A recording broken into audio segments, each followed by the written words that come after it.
But anyway, so Spike popped up and down out of his little crusty folding chair like he was the official spokesperson of Shit Talkers International. He was feeling like the embodiment of Jordan on the sideline. And for all we know, Scottie hated this. Why was his running buddy, why would the leader of his team be hanging out with this guy, making money with this guy? Why the hell was MJ working with the #1 hater? We don't know if Scottie understood separation in characters. We don't know what he understands. Now we do know MJ was out there molding his own legend, so he understands. Maybe not, maybe he's psychotic. Okay, but there's tension there, potentially. Who knows? But we do know Scottie is very aware of this character, Spike Lee. So as this monstrous dunk concludes, Scottie's momentum and his swagger propels him right towards the main off-court antagonist. And he's standing and he's jabbering. And Scottie, without missing a single beat, which he has continued to hit, and barrels right along and with zero hesitation says, "Sit down. Sit down. Sit the down. Sit down." And he does it with the proper amount of smirk and salt. Just look at it. Just look at this path. At any other time, there's so many variations. This is not the path. It is a perfect parabola, perfect arc to get to Spike. If it happened in a different half, happened from a different angle, it's not going to deliver him right to Spike. And let's just look at the wit and the timing of it all, and the directness. After a huge play on the road, telling the crowd to shush has got to be the most satisfying thing. And it's just fun. It's a fun thing to see. Whenever athletes interact with the crowd, especially when it's on the opposing crowd, it's like breaking the court wall, the fourth wall. And when one individual gets singled out, it makes for terrific television. Remember this guy, Purple Man, Purple Rain? But I tell you what, Purple Shirt Man got to sit down. And somebody's got to control. They mocked him. They said he should have kept silent. Come on, you television corporate employees, you fully understand this makes great entertaining television. And it adds another storyline. And a good announcer knows just what to do with it. But we all have to act like we're just not aware that we're here to only be entertained. And then we want everyone to be classy and act with consideration. You don't have the right to be disrespectful on the sideline. Good call, Mark. This as we longingly anticipate for someone to get shamefully embarrassed and violently dunked on.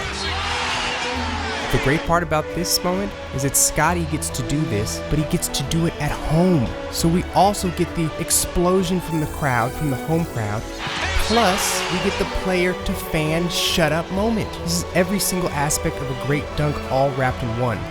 I'm just telling someone to sit down. It's classic. It's a classic line. It doesn't get any simpler and effective than telling someone to sit down. It's timeless. So now, the execution and the timing. Just the pure timing of it all. You can't choreograph a better sequence of perfection matched with idiocy at the same time. This really plays as some sort of like Bruce Lee fight scene, or maybe a Power Rangers scene versus the putties. Right out of the gate here, this fall, who the F is this? You know who it is? Ron Harper. That's who it is. He just looks like an old man who got tired and needed to lay down, like he fainted. Did he just get bamboozled by the bounce pass? But wait, hold on there. We'll get back to Ron in a second. Watching from this angle, you gotta notice Patrick Ewing and what he's doing. He's not paying any mind to the development of this play. Sure, this type of inattention to the developing play may not work today, but that game, that day, Patrick freaking Ewing had one job, and he owned the heck out of it. Get to the paint and defend the rim. That's a soldier, that's a leader.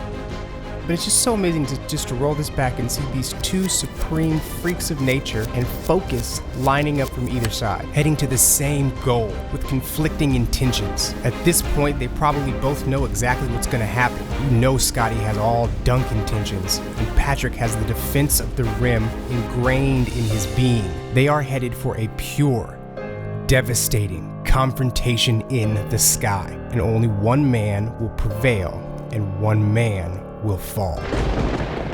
Okay, but back to this joke phase here. Greg's play was to kick the ball. I guess that's an okay decision, but it's all or nothing. He took himself out of the play, and with zero to show for it. It's like one of these idiot suicide bombers that hits the button too early, and they're the only one who ends up blowing into pieces. But the point is, he could have kept backing up and helped out somehow, but instead, he took a back seat, or a seat on his back, and looks like a dummy.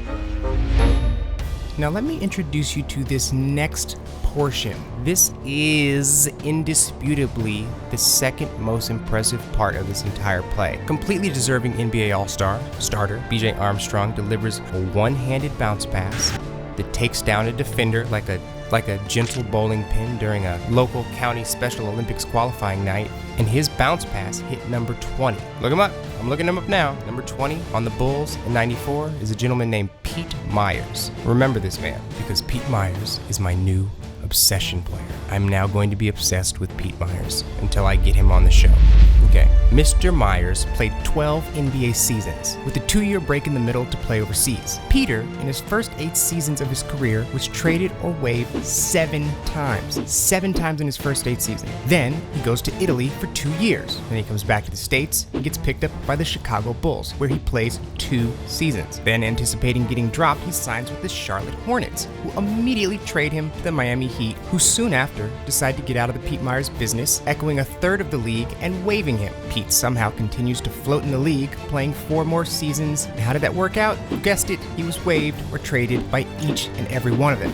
What the hell?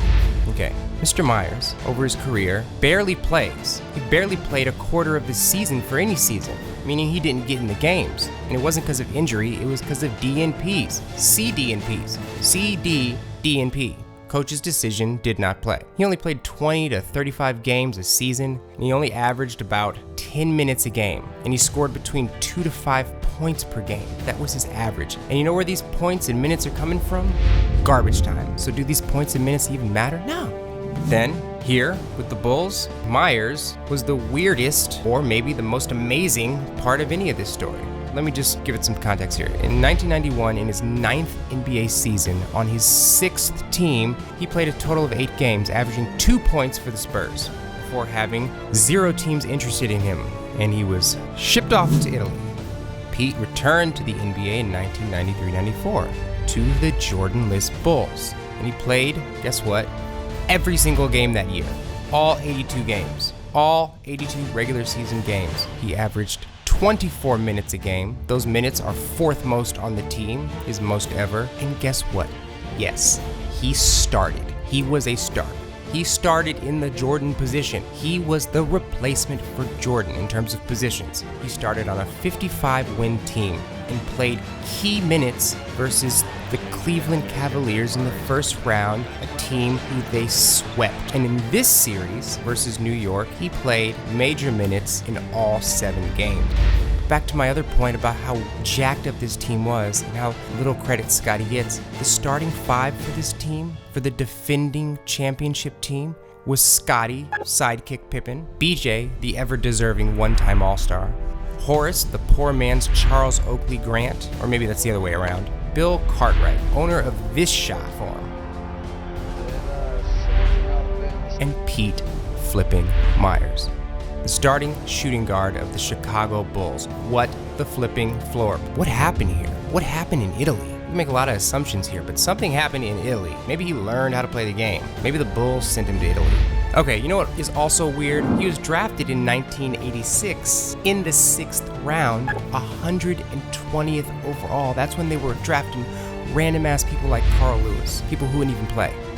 And Pete, he was drafted by the Bulls. And years later, he made his return to Chicago to play the role of Jordan Light. And you know, he did a damn good job. And that man needs some credit. Jeez, man, Pete Myers. I need to get this kind of show.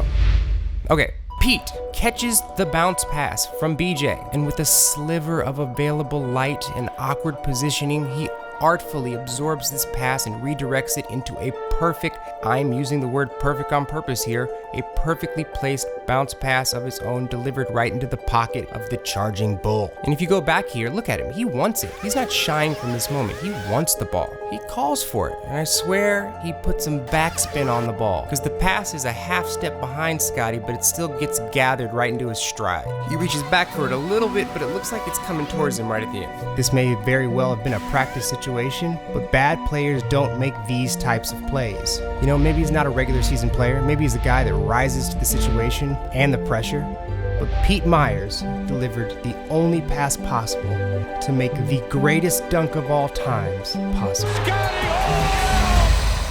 Okay, let's get into the dunk. Scottie is known for this, dunking on folks. And I'd say this is basically his signature style. It's kind of like a Statue of Liberty type dunk. Takes it all the way to the rack. It's a bit of a Clyde Drexler, ball up in the air, but minus the double Dutch legs. Come on, Clyde. Clyde pulled his legs up like he was cold. Clyde would tuck his legs up behind him like he was snuggling up on a couch, waiting for a blankie, waiting to get tucked in. Scottie, on the other hand, Scottie dunks this like a king. Pippen. Best back. So, gives it to Pippen. Scottie in the middle. Oh, it's on a 2-on-1. Pippen all the way. Okay, so the dunk, this was tops, and it was directly over the outstretched arm of our 7-foot blocker. Actually, if you look here, it was over the 7-footer's outstretched arm and leg. Anytime I have a chance to defend Draymond's kick leg, I'll take it. In regular speed, there's almost a second defender, but he wisely and sloppily runs past. Anyway, and then he successfully places the ball into the bucket. It's clean, doesn't rattle around the rim, doesn't bounce off the back. He has a good grab of the rim and great sound. And had a great sound before dumb folks started miking the rims and nets. For example, in Dallas, this loud-ass noise when the ball rips through. This is enhanced, it's mic'd, it's cartoonish, and very much overdone. It almost drowns out the other sounds, the arena and game noises. So it makes it feel like everything else is empty. If you have one noise that's so much higher than the other, everything else sounds dull. For some reason, it makes this place feel empty when you hear that loud swish. And the worst part is that it highlights the heck out of the misses, the bricks. It makes these clunkers sound ridiculous. Quick shot. Now let me introduce you to this concept here. This part here. This is impressive because it may feature what I call an in-air boost, an IAB. Again, this may be disputed, but right here, between these two frames, I believe I see some funky physics going on. By the way, funky physics is the answer to how babies are made. Facts aside, just watching where Scottie's arms are at this point, and then here, it can be perceived that in his effort to create separation, he's also gaining a fraction of a second of airtime. And really, this isn't uncommon. We've seen this all before. Blake Griffin takes advantage of this a ton in his posterizer dunks, or thrunks, or whatever. He tends to use people's faces as his personal step stool, which, come on, that is humiliating. The most famous boost dunk may be this Tom Chambers one, and I've always loved this. I don't know who doesn't.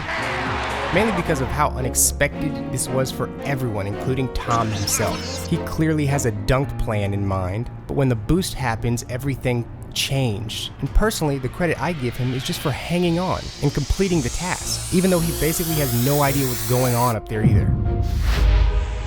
Then there's this recent one, which is an extreme example, but just an amazing dunk. Again, the kid gets all the credit in the world for just holding on and not losing control. Okay, back to Scottie.